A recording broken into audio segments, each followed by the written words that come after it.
अस्सलामुअलैकुम welcome to AGM pandas. आज मैं आप लोगों को बताऊंगा कि एंड्रॉयड स्टूडियो में आप लोग एमुलेटर किस तरह से बना सकते हैं।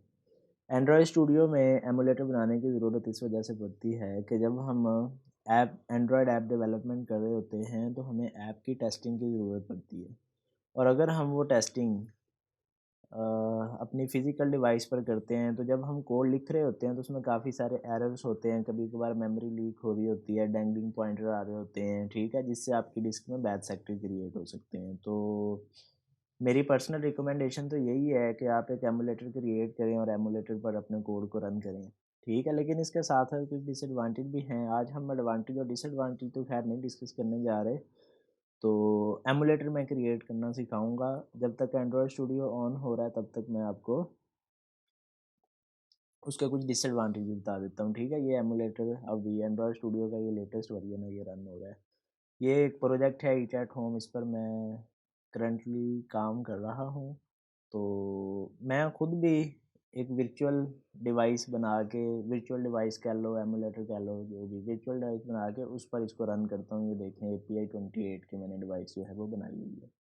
इसके डिसएडवांटेज ये हैं कि अगर आपके पीसी की स्पेसिफिकेशंस अच्छी नहीं है, रैम अच्छी नहीं है, या आप मोस्टली एंड्रॉयड स्टूडियो के लिए एसएसडी रिकमेंड की जाती है। अगर आपके सिस्टम में एसएसडी नहीं है तो आपका सिस्टम काफ़ी स्लो हो जाता है। तो अगर आपके सिस्टम में रैम अच्छी है, एसएसडी अच्छी है, तो आप जो है वो एमुलेटर रन करेंगे, बेस्ट चॉइस होती है। तो मैं पर्सनली एमुलेटर ही रन करता हूँ। तो एमुलेटर को आपने किस तरह से क्रिएट करना है कि आपने एवीडे मैनेजर पर चले जाना है, ठीक है? इस पर आप क्लिक करेंगे तो ये देखें यूआर वर्चुअल डिवाइसेस। तो यहाँ पर वर्चुअल डिवाइस मैंने एक क्रिएट की हुई है जिसका पिक्सल A3 है एक्सेल और एपीआई इसका है 28। एपीआई बेसिकली मैटर करता है, पिक्सल 3 है ये भी मैटर करते हैं, लेकिन इनको जब हम क्रिएट करेंगे तब मैं बता दूँगा। तो अगर आपने कोई भी डिवाइस क्रिएट नहीं की होगी तो आपको ये यहाँ पर ब्लैंक मिलेगा। उसके बाद आपने कर लेना जी क्रिएट अ वर्चुअल डिवाइस पर। अब आप क्या क्रिएट करना चाह रहे हैं। आपको पता है कि एंड्रॉयड टीवी बॉक्सेस भी हैं, एंड्रॉयड फ़ोन्स भी हैं, टैबलेट भी हैं। तो जिस पर्पज़ के लिए आप किसी एप्लीकेशन को डिज़ाइन करना चाह रहे हैं, आप वो वाला यहाँ से सेलेक्ट करेंगे। अभी हम एंड्रॉयड मोबाइल फ़ोन एप्लीकेशंस के लिए एमुलेटर क्रिएट करना चाह रहे हैं, तो उसके लिए आपने ये फ़ोन को सेलेक्ट कर लेना है। फ़ोन के बाद आपने यहाँ से उसका साइज़ सेलेक्ट करना है, ठीक है? साइज़ और डीपीआई, डीपीआई आपने ये इम्पोर्टेंट होती है। अगर आपको पता होगा जब हम एक्सएमएल में डिज़ाइन कर रहे होते हैं कोड को, तो एक्सएमएल में ये डीपीआई काफ़ी मैटर करती है, क्योंकि कुछ डिज़ाइन जो है अगर वो लोड डीपीआई पर अच्छे काम करते हैं, बिल्कुल परफेक्ट शो होते हैं, तो वो हाई डीपीआई पर उतने बेहतर शो नहीं होते, ठीक है? तो आपने डीपीआई को का ख्याल रखना है कि आप किस डीपीआई का फ़ोन चाह रहे हैं। आप यहाँ से अपना न्यू हार्डवेयर प्रोफाइल भी क्रिएट कर सकते हैं, लेकिन ये पहले से कुछ दी गई हैं, हम इन्हीं में से सिलेक्ट कर लेंगे। अब सपोज़ करो कि हम ये पिक्सल 4a जो कि 6.3 इंचेज़ और इसकी डीपीआई 560 और ये इसकी रेज़ोल्यूशन है, हम ये वाला सेलेक्ट कर लेते हैं। ये पिक्सल 4 अगर आप सेलेक्ट करना चाहेंगे, आपकी अपनी मर्ज़ी है। ये वैसे प्ले स्टोर भी इसमें अवेलेबल है, पिक्सल 4 बेस्ट है, लेकिन मैं चलो एक्सेल आज आपको करके दिखा देता हूँ। तो मैं ये पिक्सल 4 सेलेक्ट कर लेता हूँ। उसके बाद आपने यहाँ से नेक्स्ट करना है। तो जब आप नेक्स्ट करेंगे तो यहाँ पर आपको कुछ रिकमेंडेड वर्ज़न जो है वो शो करवा रहा है। जैसे कि एंड्रॉयड क्यू, जो कि एंड्रॉयड 10 भी जिसको कहते हैं वो, या ये एंड्रॉयड 11 आ चुका है, एंड्रॉयड आर। आप इनकी एपीआई डाउनलोड कर सकते हैं। मैं मैंने ये एंड्रॉयड आर और क्यू की एपीआई फ़ाइल पहले से डाउनलोड की हुई है, सिस्टम फ़ाइल।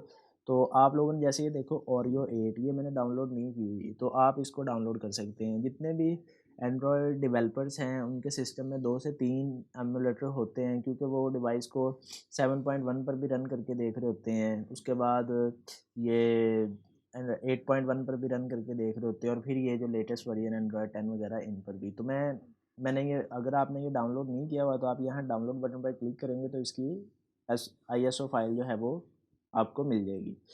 तो उसके बाद ये कुछ और इमेजेस भी हैं, जैसे कि क्यू, एंड्रॉयड पाई, ओरियो, नोगट, ठीक है? इनमें से भी आप कोई भी फाइल इनकी डाउनलोड कर सकते हैं, लेकिन मैं एंड्रॉयड क्यू को सिलेक्ट कर लेता हूँ। 29 इसका एपीआई लेवल है। एपीआई लेवल क्या होता है, अगर आप एंड्रॉयड के स्टूडेंट हैं तो आपको पता ही होगा, ठीक है? इस पर आपने क्लिक करके अगर डाउनलोड नहीं किया हुआ तो ये डाउनलोडिंग स्टार्ट कर देगा। जब डाउनलोडिंग कंप्लीट हो जाएगी तो वहाँ पर एक फिनिश का बटन होगा, जिसको आप, ये मैं अभी आपको शुरू करके दिखा देता हूँ। इस तरह से आपकी डाउनलोडिंग स्टार्ट होगी। जैसे ये डाउनलोडिंग मुकम्मल हो जाएगी, ये फिनिश के बटन पर आपने क्लिक कर देना है। फिलहाल मैं इसको कैंसिल कर देता हूँ क्योंकि मुझे इसकी ज़रूरत ही नहीं है। तो आपने ये एंड्रॉयड क्यू को मैं सेलेक्ट कर लेता हूँ, ठीक है। एंड्रॉयड क्यू को सिलेक्ट करने के बाद यहाँ से नेक्स्ट का बटन क्लिक करें। फिर आप अगर डिवाइस को कोई रैंडम नाम देना चाहते हैं तो वो दे दें, लेकिन ये मेरे ख्याल में API 29 सा ठीक है, शो होना चाहिए ताकि आप जिस भी वर्जन में रन करना चाहते हैं उसमें रन कर सकें, ठीक है। फिर आप इसकी सेटअप ओरिएंटेशन सेलेक्ट करेंगे कि आप लैंडस्केप ओरिएंटेशन रखना चाहते हैं या पोर्ट्रेट। तो मैं पोर्ट्रेट ही रखना चाहता हूँ, तो आप यहाँ से इसको फिनिश कर दें, ठीक है। तो ये आपकी एक नई डिवाइस क्रिएट हो चुकी है। अभी इसने देखो 513 MB डिस्क पर रिक्वायर किए हैं, लेकिन जब आप इसको रन करेंगे तो ये तकरीबन 3.5 और 4, कभी कभार ये 10 GB तक भी चली जाती है, लेकिन वो इसकी कैशे मेमोरी की वजह से हो जाता है। तो जब ये 10 GB पर चले जाए तो मेरा बेस्ट सजेशन आपको यही है कि इसको डिलीट करके दोबारा बना लिया जाए, ठीक है। इसको जब आप रन करेंगे तो ये देखें, ये अभी रन होगी, इसका साइज़ ऑटोमेटिकली जो है वो इंक्रीज़ हो जाना है। तो ये आपका एंड्रॉयड 10 फ़ोन। अगर आप एंड्रॉयड 10 का एक्सपीरियंस करना चाहें कि एंड्रॉयड 10 किस तरह से है, किस तरह का है, या आप एंड्रॉयड 11 को टेस्ट करना चाहें तो आप वो भी यहाँ से कर सकते हैं, ठीक है। तो ये अभी डिवाइस सेटअप हो रही है, तो मतलब गूगल का अकाउंट वगैरह मांगेगी और उसके बाद ये इस पर प्रोग्राम रन करने के लिए ये रेडी हो जाएगी, ठीक है। तो आज की वीडियो में बस इतना ही। अगर वीडियो पसंद आई हो तो लाइक कीजिएगा, सब्सक्राइब कीजिएगा और वीडियो को शेयर ज़रूर कीजिएगा, ताकि अगर किसी और के लिए भी ये हेल्पफुल है तो वो इससे फ़ायदा हासिल कर सके, ठीक है। अगर आपको इसके रेलिवेंट कोई और वीडियो चाहिए एंड्रॉयड स्टूडियो के, या कोई सॉफ्टवेयर आपको दरकार है, तो वो कमेंट सेक्शन में बताइएगा। मैं इंशाल्लाह जल्द अज जल्द उसकी भी एक वीडियो बना दूँगा। सो अगली वीडियो तक के लिए खुदा हाफिज़।